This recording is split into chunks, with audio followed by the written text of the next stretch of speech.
There's an activity I like to do from time to time called Goodwill parts hunting.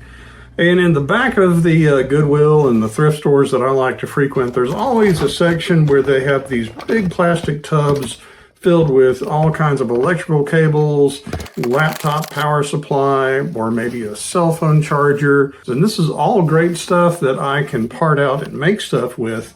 But on this particular day, I found not one, but two different clock radios. And the one that I decided to come home with looked like it was from either the 70s or the 80s for its nice fake wood grain. So I took it home and plugged it in, made sure that it worked, and yea, verily it did. I could pick up some radio stations.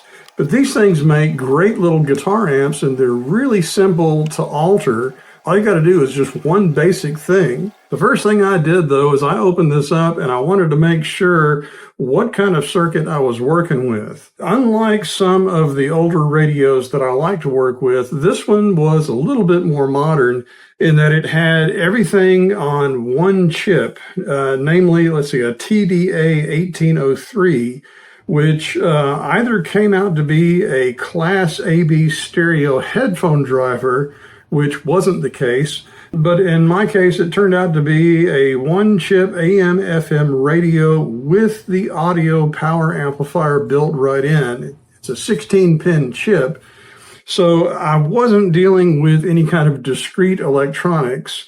So my plan was, and anytime I have a radio like this, you can divide these things into these different chunks.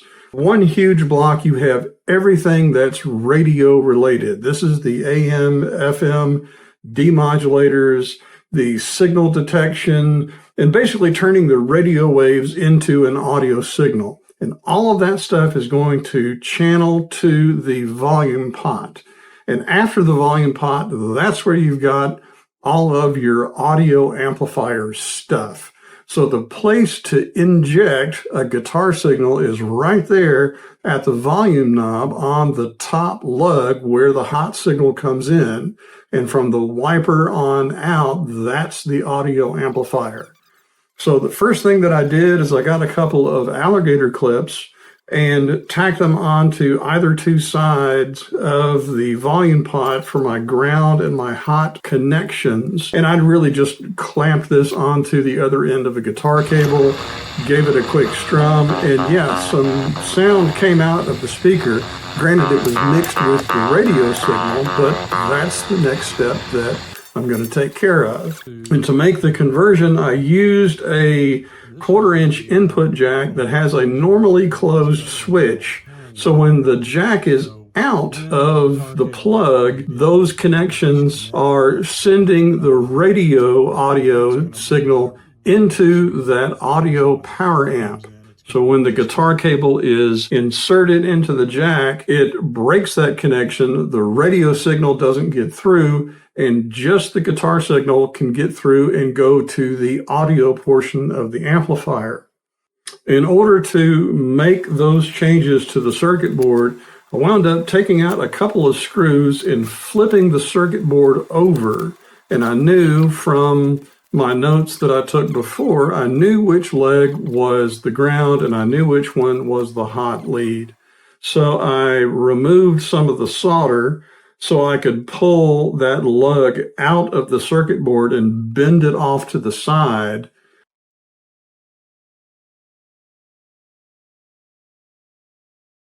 And then I took a section of some blue wire to add a ground connection for me to tack onto.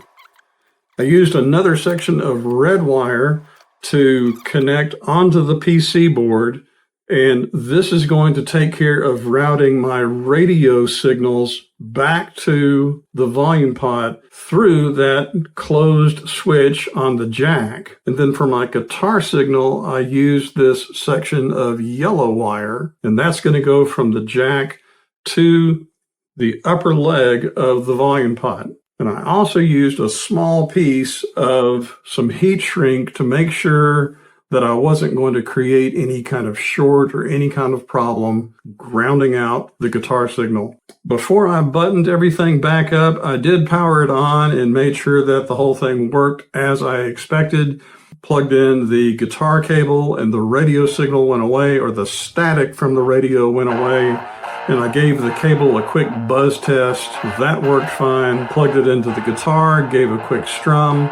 I could hear the guitar signal in there. Before I mounted the guitar input jack on the radio, I did decide to give it one good test, and something strange happened here. The radio no longer turned off.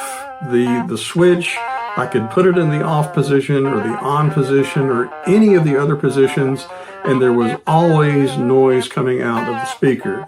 I'm not exactly sure why. I didn't see anywhere that I had made any kind of shorts. I went through and checked the switch, and the switch was working fine.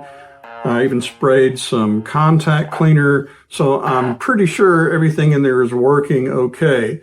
What I think the design of the radio is when you turned it into the off position, it was actually just grounding the audio signal. So the speaker just went quiet. It was never off. It was just always pulled to ground. A really strange design. So I found a place to mount the input jack, drilled a hole and attached it onto the outer enclosure of the radio, got everything screwed back together and gave it another test. And I have to admit, this one sounds pretty good. It has a fairly clean sound. Like all of these radios, you do wind up having to turn the volume all the way up, and it gave it just a slight overdrive sound. It's not totally fuzzy and distorted like a lot of these things can be. This one actually seems to have some usable distortion. And I'll leave it with that. I'll play a little bit here, and I will check you guys next time.